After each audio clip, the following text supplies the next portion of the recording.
Hey guys, what's up? Welcome to a Magic the Gathering video. I'm going to be covering every single commander within the new Kaldheim set. And let's just get straight into it. Aegar, the Freezing Flame, 1 blue, red. Legendary creature, giant wizard, 3/3. Whenever a creature or planeswalker an opponent controls is dealt excess damage, if a giant wizard or spell you control dealt damage to it this way, draw a card. So the easiest way I'm thinking about running this, or other people might possibly run it, is just having it be board wipe tribal. You constantly want to play your Blasphemous Axe to be able to get that card draw. But since it's only a card, so with the Blasphemous Act, I don't think it's that good. But one of the ways I was thinking about possibly taking to have damage spells like Lightning Bolt or such thing, but to ensure that you get that excess, have copy effects like Double Visions. So you can cast your Bolt, Double Visions to ensure that you can have an excess amount to be able to draw that singular card. I think this has a pretty interesting style of deck, though it is just a lot of interaction to try to get your engine going. Overall, for my how likely am I going to build this deck? I'd say probably like a 3 out of 5. I'm thinking for Aegar. He's nothing too crazy, and it's pretty limiting in what he can do. I don't really see you ever go into the giant side where you have a bunch of giants try to do things. Probably going to be focusing on spell and maybe some wizard synergies, but not a lot to make any difference. Competitively, just okay. Next up, we got Alrund, God of the Cosmos, 3 blue blue, legendary creature, God, 1/1. This has a mortal side, so we'll cover that right after. Alrund gets +1 for each card in your hand and each foretold card you own in exile. I think Foretold is just an okay mechanic. It's nothing too special, nothing too crazy. But we'll see if the new board wipe that they introduce is anything insane. It also has, at the beginning of your end step, choose a card type. Reveal the top 2 cards of your library. Put all cards of the chosen into your hand and the rest into the bottom of your library in any order. So I think the +1/+1 for each card in your hand is what you're mainly going to be focusing on. So you have a bunch of card draw constantly, just so you get an infinite hand size, of course, so you can have it be as big as possible, try to take people out. And I do like the fact that his effect is at the end step, so he can has immediate value to try to get cards in your hand, but it's still nothing crazy. On the backside, we have Hakka, Whispering Raven, 1 in a blue, a legendary creature, bird, flying. Whenever Hakka, Whispering Raven deals combat damage to a player, return to its owner's hand, then scry 2. It's 2/3. And then I don't think you'll ever be playing, in Commander at least, ever be playing Hakka on this side. Just because on turn 2, you're going to probably want to do other things. You're in blue, so you want to try to see if you have like a mana rock you want to play, or of any sorts. So having it be your turn 2 play isn't that effective. And let's say you can't ever get in for combat damage or turn it back to his own hand, so then you just lose out on Alrund the whole time. I think the best way to do this is just wait for Alrund, get to turn 5 or turn 4, whichever you can, play him, and just start drawing as many cards as you can. That's probably the best strategy you could do. Not too interested in drawing this deck, or brewing up this deck. Probably a 2 out of 5 for me, though it is strong. I won't lie. Next up is Arni Brokenbrow. I don't know. 2 in a red, a legendary creature, human berserker at rare haste. Boast 1. And Boast is activate this ability only if the creature attack this turn and once each turn. You may change Arni's Brokenbrow's base power to 1+ the greatest power among other creatures you control until end of turn. It's a 3/3. I think this card is definitely not meant for Commander.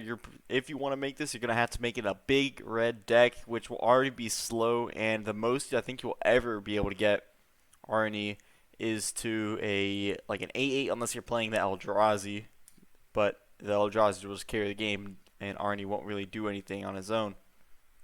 So I don't think there's something meant for Commander. And even in Standard, if seeing this in Standard, I don't really know how effective this card would be, considering red creatures are primarily smaller, but just a 3 mana 3/3 haste definitely won't hold it up.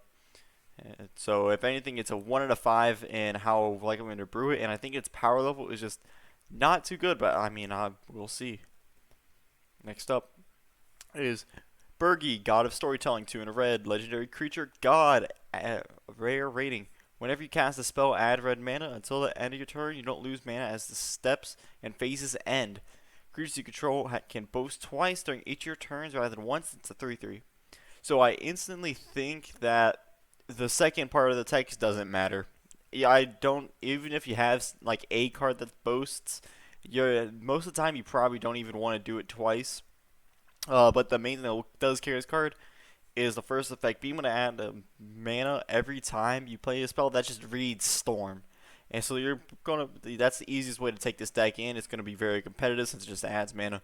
You're gonna be storming out until you run out of cards in your hand, and that's where the modal side comes into play. The back side says Harnfel, Horn of Bounty, 4 and a red, legendary artifact. Discard a card, exile the top 2 cards of your library. You may play those cards this turn. So in Commander, I don't think Harnfel will ever be played. To be honest, because you're mostly going to have Birgi out first, casting all your spells, and the environment is so... It's a lot easier to storm out and go out of control that you won't really need the artifact.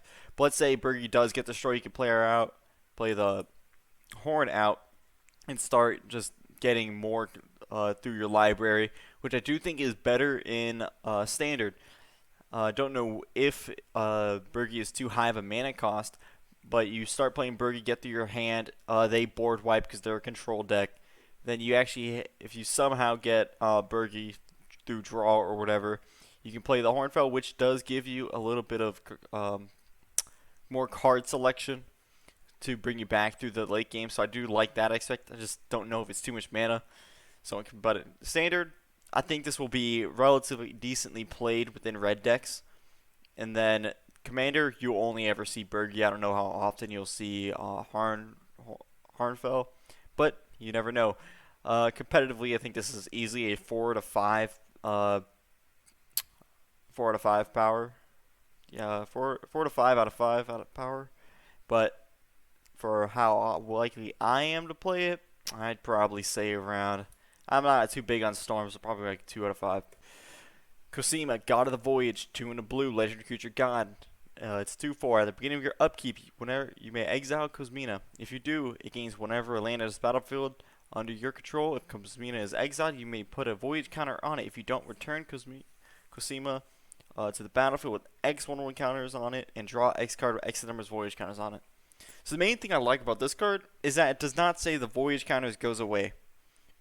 So how I normally see this play, you play it turn 3, you exile it turn 4, play your land to get a Voyage counter on it, wait a turn, play another land, and to get another Voyage counter on it, and then turn 6, which is kind of late, which I know isn't the best, you bring it out, gets 2 1/1 counters on it, fine, whatever, but then you draw 2 cards, and then at the beginning of your upkeep, you can exile it, play your land, bring it back out, draw 2 cards. So you can constantly do that. So it basically becomes a draw 2, or you have a draw 3 cards every turn. Just bring it in and out constantly. And since you're drawing some cards, you're bound to hit your land drops. But if you don't, that's probably where this plan would fall. Now on the back of it, we have the Omenkeel, 1 in a blue, legendary artifact vehicle. Whenever a vehicle you control deals combat damage to a player, that player exiles that many cards at the top of their library. You may play lands from among those cards for as long as they are made to exile crew 1, and it's a 3/3. So I don't think you'll ever see this really be played in Commander, though it is mainly there just so if you do miss your land drops, you are able to still get it. But that's mainly for Standard, since you can't have 2 of these out, both of them out on the battlefield, unless you maybe do some copy shit. I don't even know what you could do. There's no real way to get them both in the battlefield, so you probably won't ever see the Omenkeel and probably see Cosima. But I like the engine that he can create, so he will get a 3 out of 5 for me. But it's just a basic blue deck, and this is one of its engines. Nothing too crazy going on here. Egon, God of Death, 2 in a black, legendary creature god. Death touch at the beginning of your upkeep, exile 2 cards from your graveyard. If you can't, sacrifice Egon and draw a card, 6/6. And the thing that I have a problem with this card, we just had Rotting Register within Standards, and that card did see some play. It was a 7/6 for 3 mana.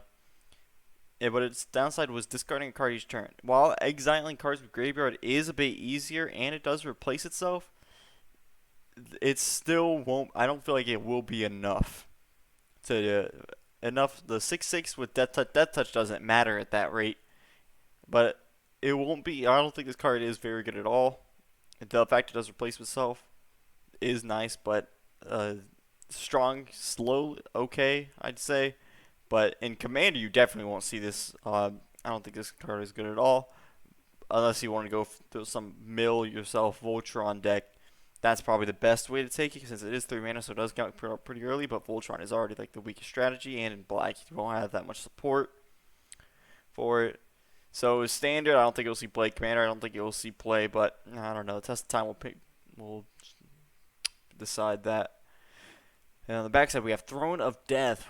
1 black mana, legendary artifact. At the beginning of your upkeep, mill a card. 2 in a black, tap the artifact. Exile target creature from your graveyard, draw a card. Now, I do see you playing this card a lot more than the front side. Though it's minimal, milling a card each turn will rack up over time, especially if you get it out turn 1. You get for turn 9. Well, that's another thing. It's very slow, so if you get to turn 9, you get 9 cards in the graveyard, which isn't the best. But that does support the Reanimator strategy, but Egon doesn't support it since you'll be exiling cards from your graveyard, which is why I don't think this really works that well. But exile a card from your graveyard and draw a card, I think that's just pure value. You know, if you have like your mana dork in the graveyard, you can easily exile, draw a card, just very good.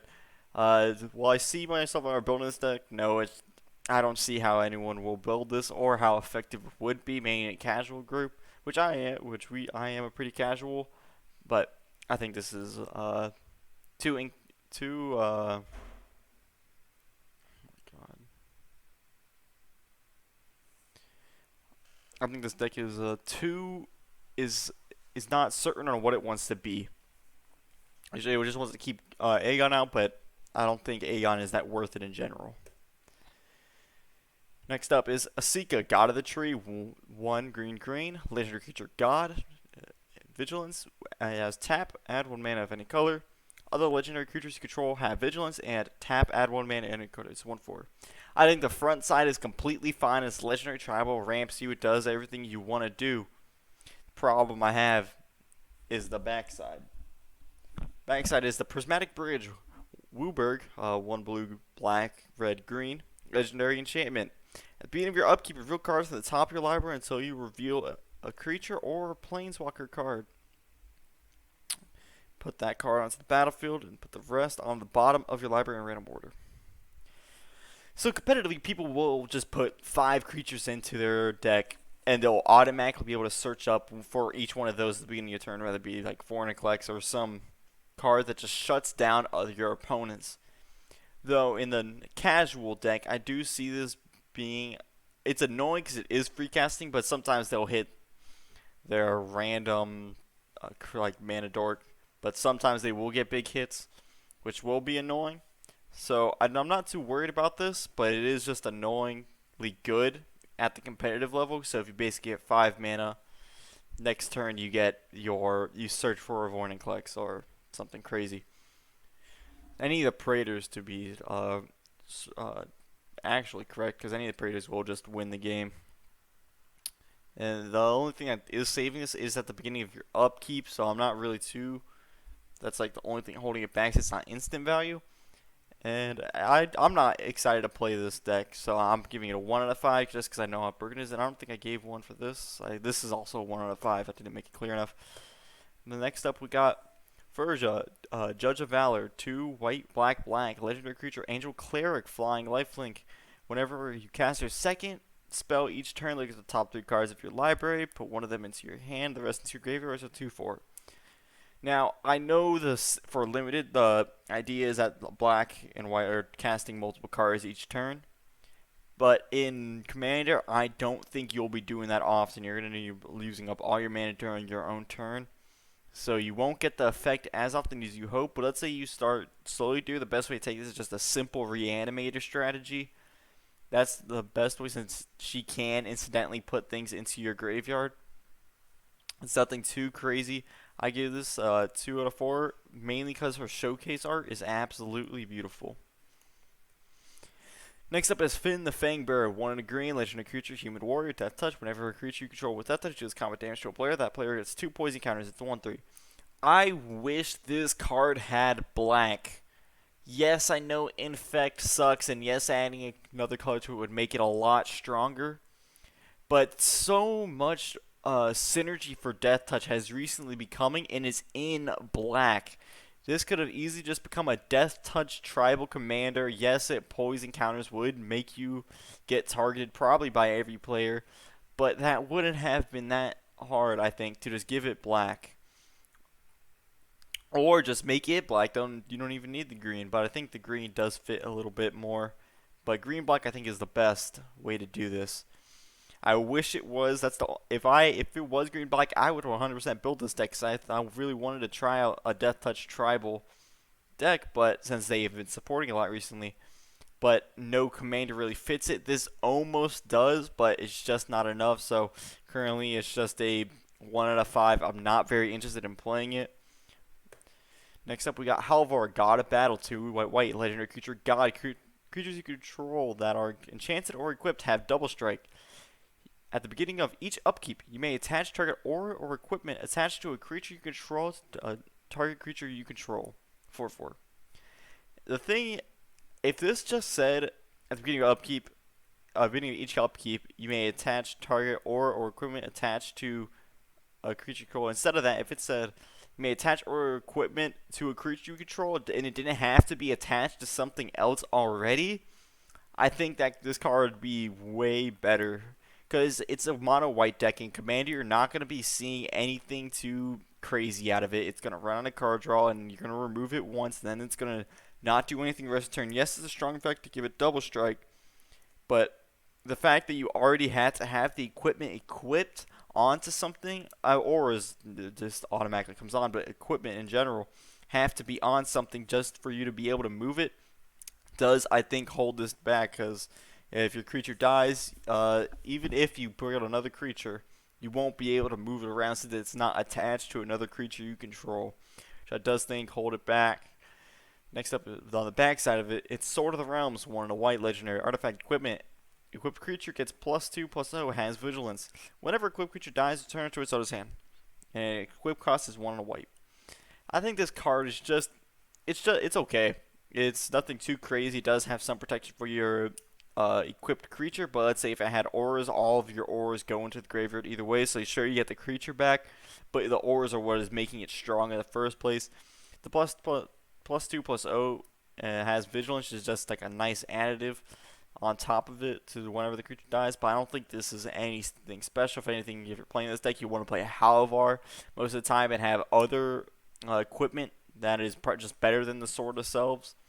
That's how I would take it, but maybe in any scenario you need the Sword of Realms. Next up is Harald, King of Skemfar, 1 black, green, legendary creature, Elf Warrior, has Menace. When Harald, King of Skemfar, enters the battlefield, look at the top 5 cards. You may reveal an Elf Warrior or Tyvar card from among them, put them to your hand. The rest go on the bottom of your library green order to 3/2. Don't play this as your commander. I'm just telling you this now. Look at if you want to play a green, black elf deck, the new commander precon for the set, which I am not reviewing in this, has a elf commander that just does this better though, which is probably more focused on tokens. Just use that commander. That's just better than this. Sure, this can search for some things. I don't think its value is that high after the search, since it's only 5 cards with a 100 card deck. Sure, in standard it might be a little bit better, but I don't think this is worth it. 1 out of 5, and I don't know if I get this is also 1 out of 5. Not really too interested in Halvar. Next up is Inga Rune-Eyes, 3 in a blue, legendary creature, human wizard. When Inga Rune-Eyes enters the battlefield, scry 3. When Inga Rune-Eyes dies, draw 3 cards. If 3 or more cards or creatures die this turn, draw 3 cards. It's a 3/3. So the best home I see for this, I can't remember the card's name, but in Jumpstart we recently got a Dimir Sacrifice deck, and I think this card fits perfectly in it. It's enter the battlefield, scry 3 is nice. for limited especially, but in Commander it is just a nice thing to have. But since you can just draw 3 cards, especially in the Dimir sacrifice deck, we're going to be getting a bunch of things sacrificed either way, so they're going to be dying. You could just sacrifice her at the end, draw 3 from her, which is just really, really good. The only other place I'd ever see this is probably in Standard if there's ever a Grixis Aristocrats deck, because most time it's just Rakdos, and I don't think Dimir would be able to hold up in the meta with Aristocrats unless it has red, so it had to be Grixis. So in Commander, I think it only goes in the 99 for that deck. I don't think you'll ever see this as its Commander. If it is, it's probably going to be a bunch of, I don't know, because Blue has a hard time removing creatures mainly returns to your hands. I don't even know how this deck would play. So 1 out of 5, but I think it is a must include into that deck. Next up is Jorn, God of Winter, 2 and a green, legendary snow creature god, and it has whenever Jorn attacks, untap each snow permanent you control, and it's a 3/3. This is just good value. All your lands better be snow, or it'd probably be snow, because since it is on the backside, it does show that it is Sultai. So you mainly want to do it so you can have just explosive turns, play all your spells, attack, untap, play all your spells again. So far, just pretty basic stuff. And on the backside, just why it's Sultai, it's Kaldring, the Rimestaff, and it's 1 blue-black, legendary snow artifact. Tap, you may play target snow permanent from your graveyard this turn. If you do it, enter the battlefield tapped. So though it does have a snow theme, I think you're mainly going to be playing Jorn early game, but then as soon as like late game board where it happens, you play Kaldring to be able to get stuff out of your graveyard, so you have a more card selection. It's nothing too crazy. I don't know how heavily you want to. Well, you probably should play heavily into snow since you can bring it back later in the game. It's definitely your lands, but I think this is mainly just a Sultai good stuff where you're just playing all your best things, untapping your lands so you can have more mana accessible for Jorn. That's mainly how I take it. I don't really know how any else way you should take it. But overall, I already have a Sultai deck, so for me it's a 1 out of 5. But I think this is a pretty powerful commander that people should be looking at. Next up is Kardur, Doomscourge, 2 black-red, legendary creature, Demon Berserker. When Kardur, Doomscourge enters the battlefield, until your next turn, creatures your opponents control attack each combat if able, attack a player other than you if able. So it's just goad, so when it's battle it goads your opponent's creatures. And whenever an attacking creature dies, each opponent loses 1 life, and you gain 1 life, 1/3. So how I thought about playing this is to ensure that your opponents are attacking. So you want to have a lot of things that give your opponent's creatures, i.e. Genesis Chamber or Zancha, so people will start swinging at each other.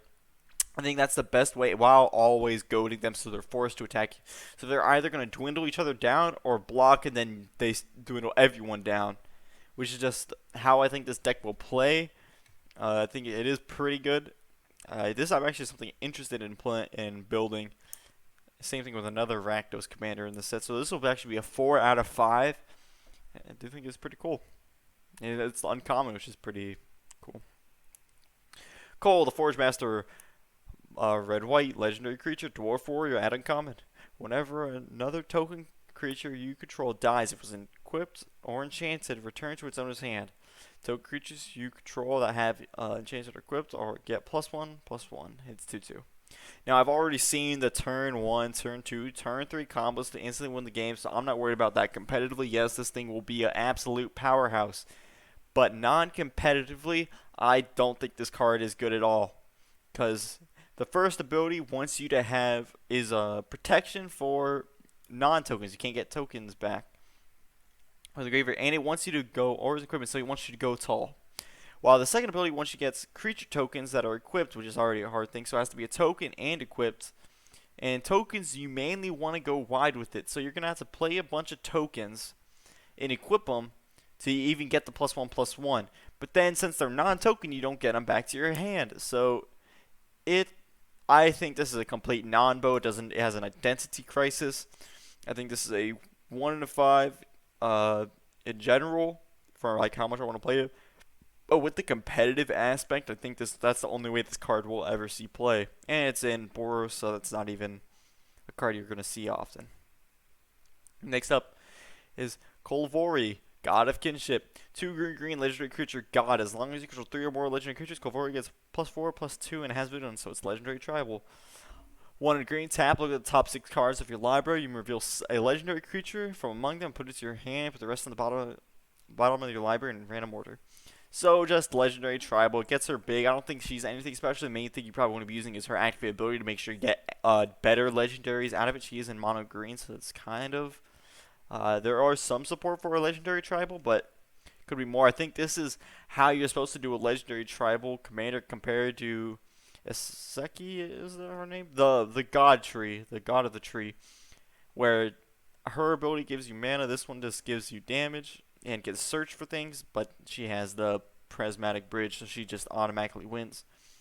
I don't think it's anything too crazy, and she just becomes a 6/6 vigilance, which is just whatever. I think you mainly want to use it for tap ability, but on the back, you have the Ring Heart Crest. 1 in a green, legendary artifact. Choose when it enters the battlefield, choose a creature type. Add 1 green. Spend this mana only cast a creature spell of the chosen type or legendary creatures. Well, I don't think that's good in either way because you're in green. You're automatically going to be playing your Rampant Growth on 2/2, especially since it's a turn 4 commander. You want to have it on turn 2 so then you're able to get that out turn 3.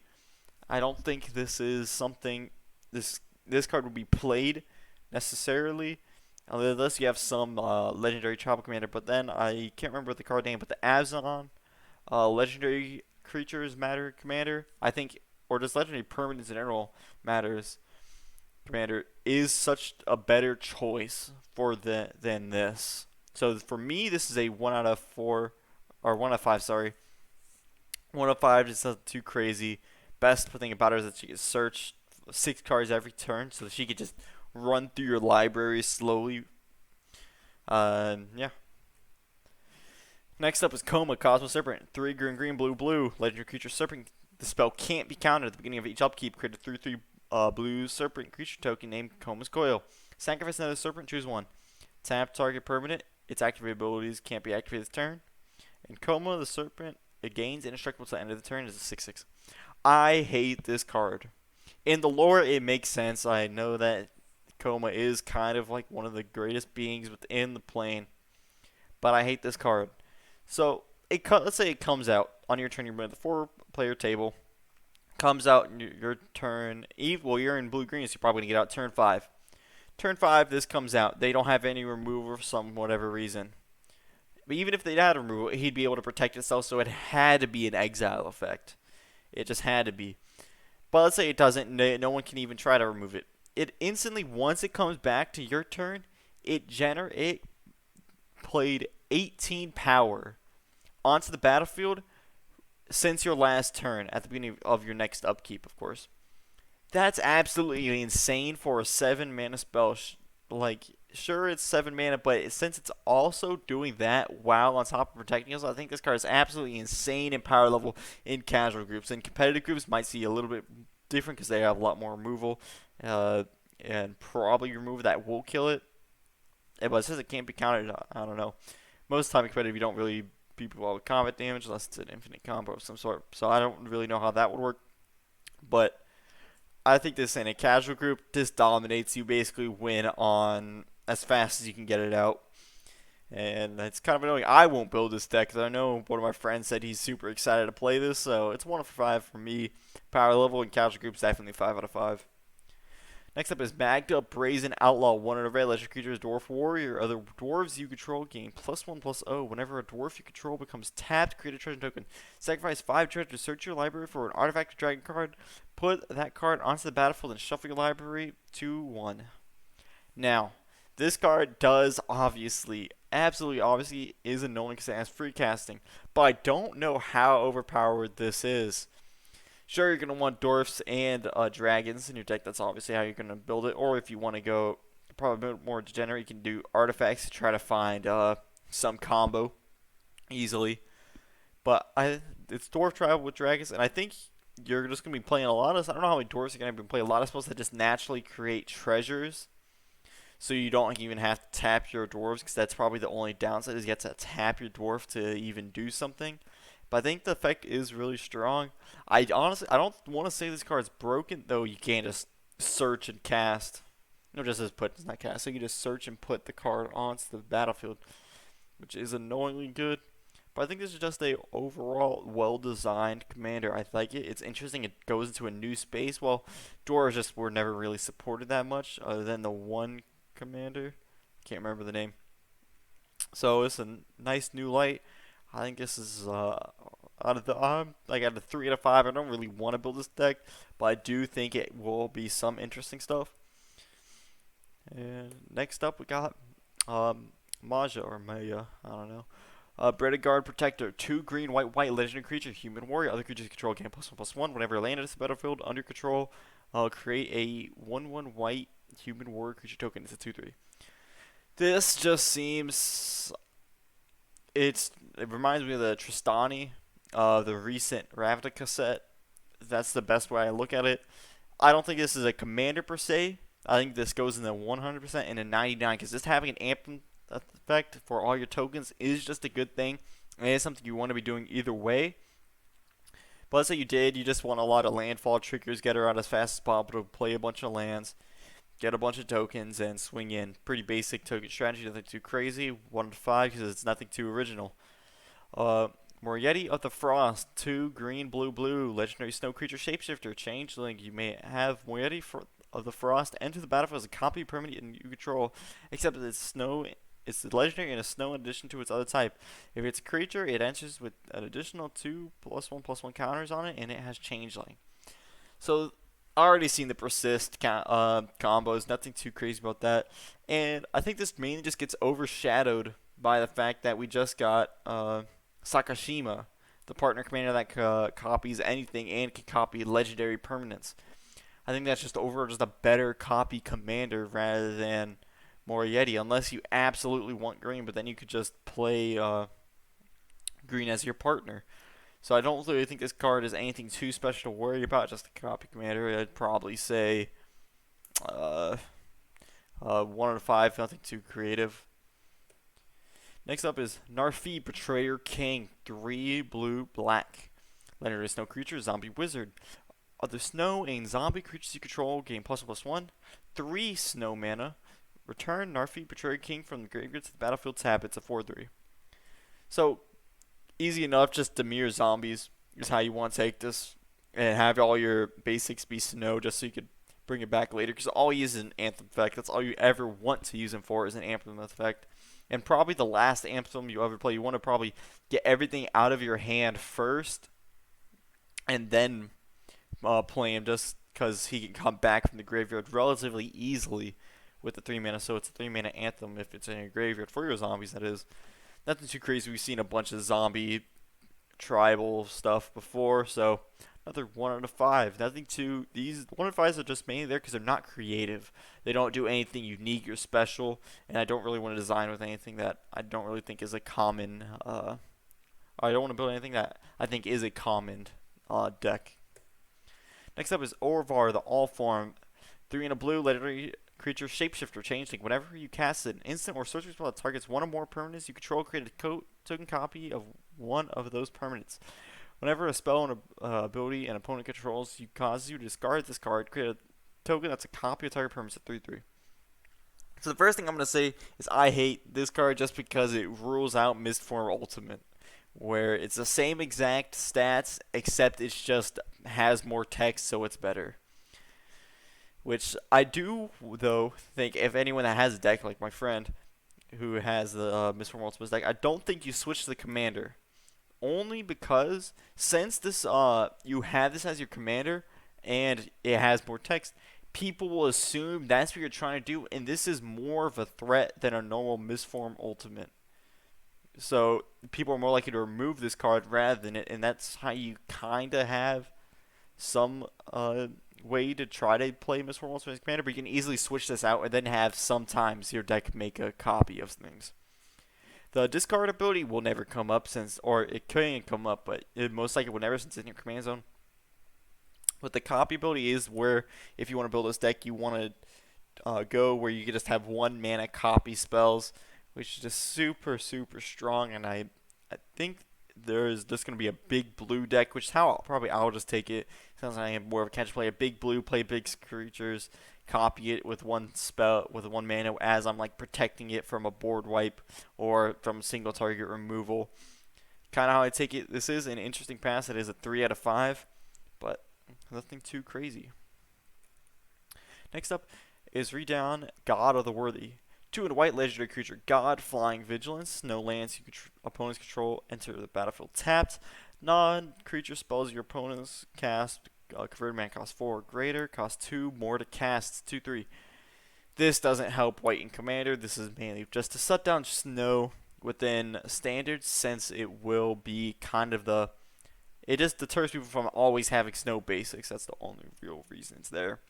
The only time I think you ever do put this commander is if in your play group everyone's casting non-creature spells like, for 4 or more. But most of the time, when people want to do that, they want to free cast it. So I don't even know how effective that ability is.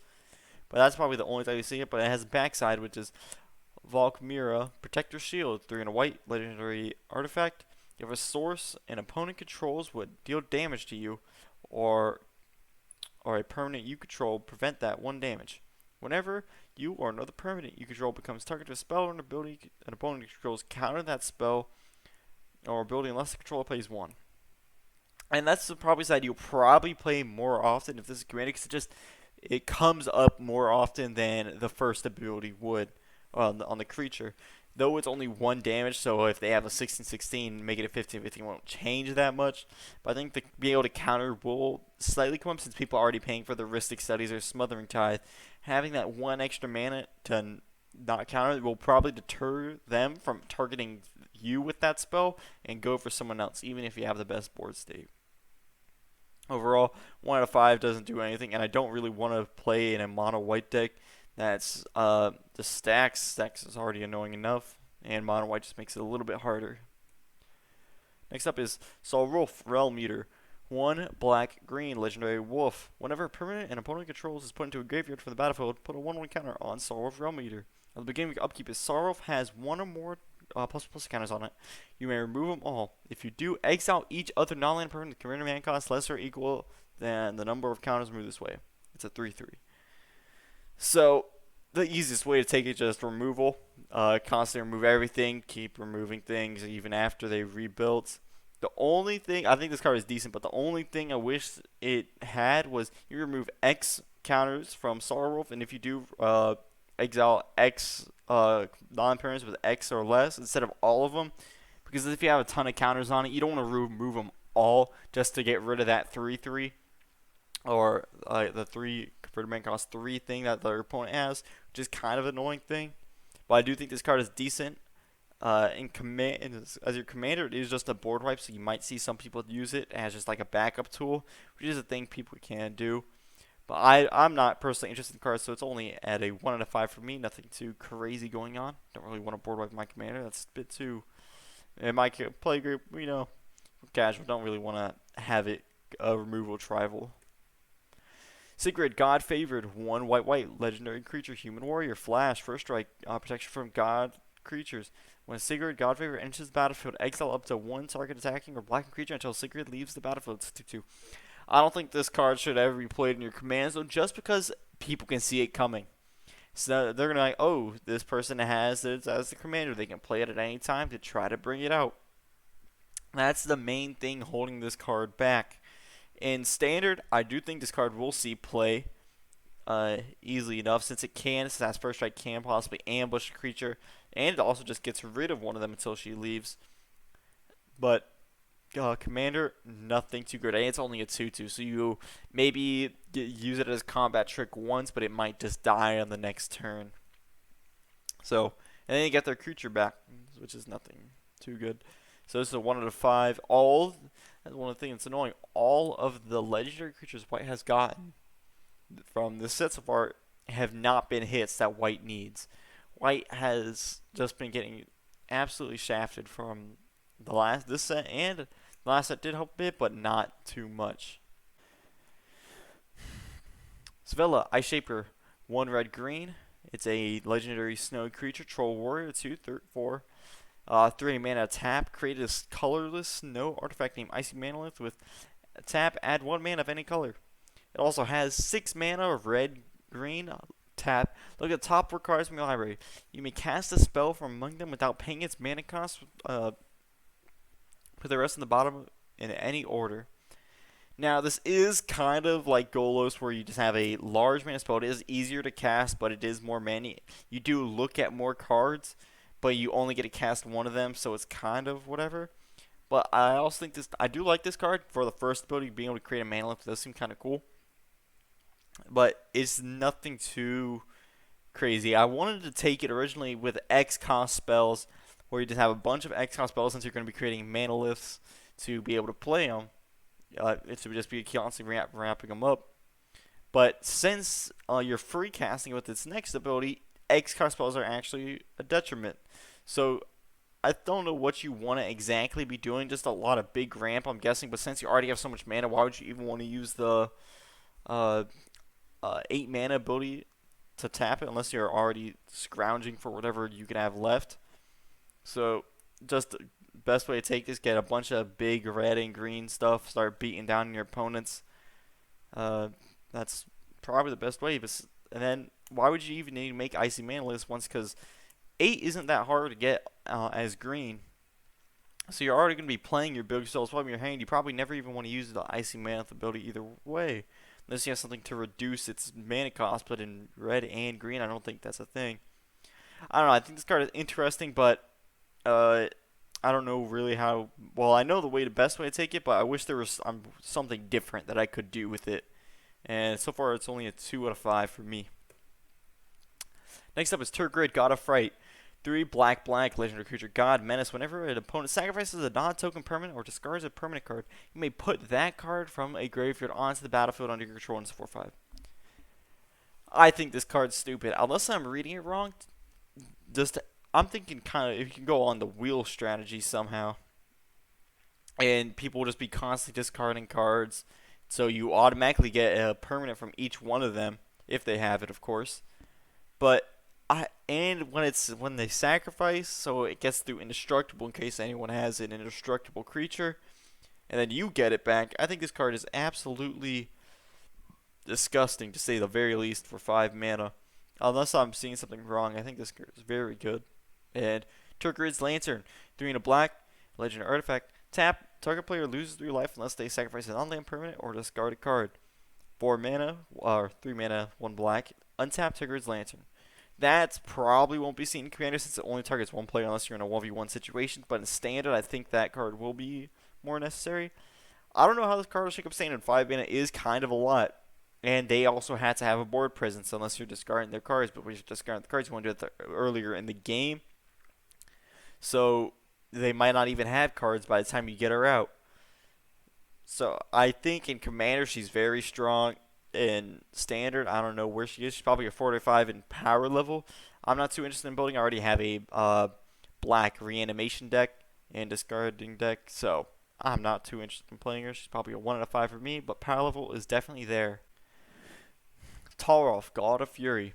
2 red, legendary creature, God. Trample. Whenever a creature or planeswalker an opponent controls is dealt excess comp.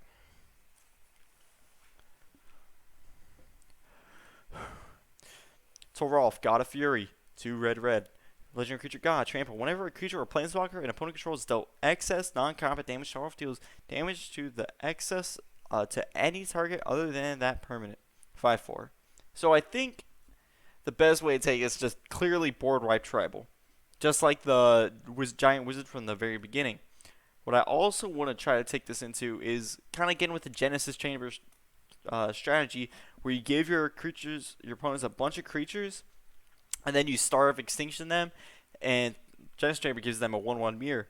Starve Extinction will do 20 damage to each creature. There, you can target 19 damage to any target you choose, which may mainly be their face, and you could probably just kill them with that single combo. So I think that is a pretty interesting out to take it, but it might be a little bit degenerate. Torolf's Hammer, 1 and a red, legendary artifact equipment. Equipped creature has 1 red. Tap, untouched, Torolf's Hammer. It deals 3 damage to any target. Return Torolf's Hammer to its owner's hand. I don't know I really don't think it was necessary to add that it returns it to its owner's hand. I think you could have easily just made the equip cost maybe a little bit more, but to return to its owner's hand, I don't know how much that is. And then also has equipped creature gets +3/+0 as long as it's a legendary creature, which won't even come up that often. But lightning bolt for 2 mana or 4 mana lightning bolt realistically, I don't think it's too good. So you may want to play it for the total side, God of Fury, and I'm pretty with the Genesis Chamber or Star of Extinction, trying to kill everyone with that. I'm thinking I'll go with a 3 out of 5 for this. Pretty interesting. Toski, Bearer of Secrets, 3 and a green. Legendary creature Squirrel. This spell can't be countered. Indestructible. Toski, Bearer of Secrets attacks each combat fable. Whenever a creature you control deals combat damage to a player, draw a card. It's a 1/1. This is just like that one Simic commander where you just want to have a bunch of small, evasive threats dealing combat damage, drawing you a bunch of cards, selling you out over the course of the game, which is just fine. But I'm not going to be interested in taking this around. I kind of want to see this in a mutate deck, where since mainly just because if you put it on, you mutate onto it, you can just have a good creature with indestructible, and it has with upside, which is kind of a nice way to take it. I don't know how effective that would actually be. I think mutate is kind of a flawed mechanic since it is just Voltron. But past that, I think the other strategy, making a bunch of face creatures, is the best way to go. Not too interested in that for me. That's just going to be a 1 out of 5 in my own. How likely am I to create the deck?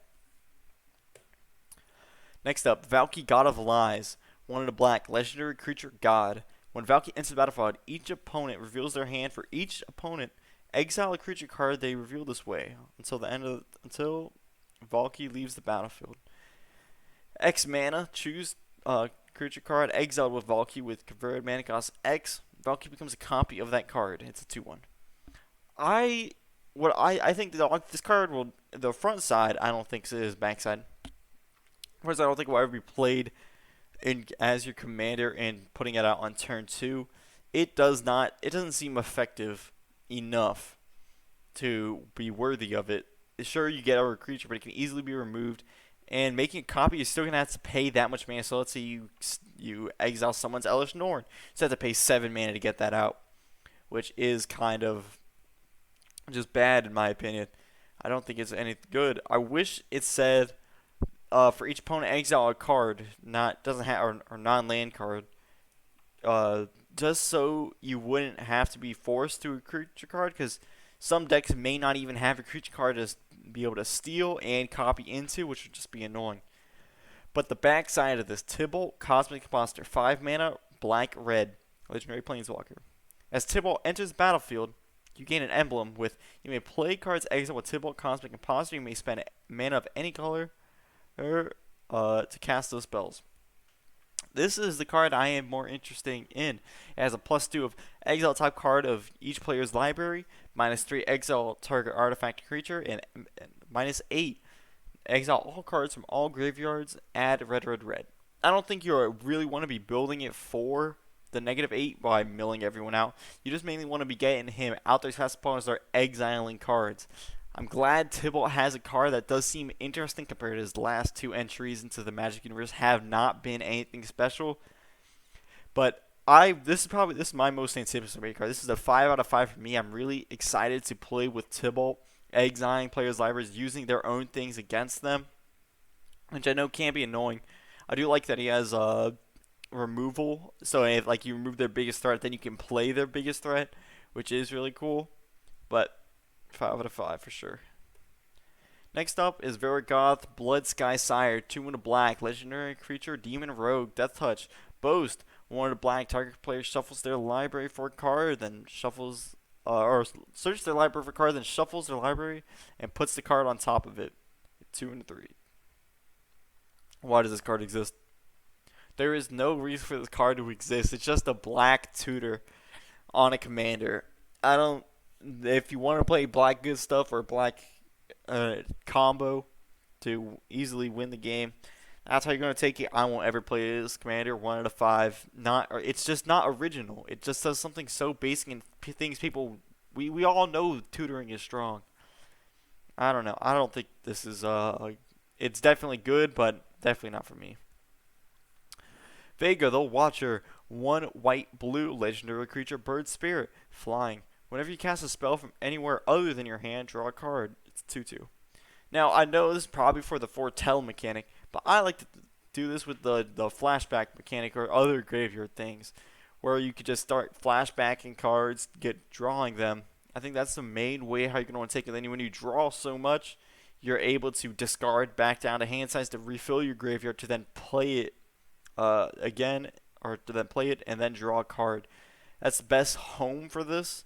Definitely, this is actually something interesting. Then, like I said, I'm not really interested in spell singers. This is actually a 3 out of 5 for me, and surprising, it's that uncommon.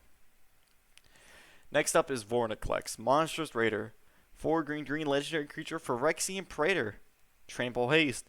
If a permanent, or if you would put 1 or more counters on a permanent or player, put twice that many of each of those counters on that permanent player instead. If your opponent would put 1 or more counters on a permanent player, they put half that many of each of those kinds on that permanent player instead, rounded down.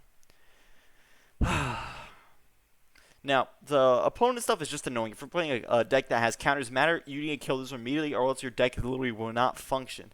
I think that's the main downside for the bottom text. The middle text, I absolutely just hate, because Planeswalkers will make this deck. Get Vorinclex out, play any Planeswalker, you can instantly ultimate it. It's a doubling season on a commander for Planeswalkers, and it's annoying because it's going to be so strong, and if I see this so often, it's going to be annoying to say the very least. But, I mean, I'm a big fan of the Praetors. As I brought up Elishnorn before, I have an Elishnorn playmat, and I love the Phyrexians, even though I know a lot of people hate him because of Infect. I'm sad that she did not get her own card, and Vorinclex is the only Praetor. I wonder why that is, and I'll probably find out in the lore later. And Praetors have to be strong, so I get it. This is strong. But I hope I just don't see it enough. I probably won't build a deck. I'll probably build a different green deck. So this is a 1 out of 5 for me, but power level is definitely a 5 out of 5. But that is the last card we have. This was my review, or what my ideas were for every commander. I'm going to be doing a deck review on Tibalt, or a deck on Tibalt, Cosmic Imposter. So be ready for that video, and I'll hope to see you guys later.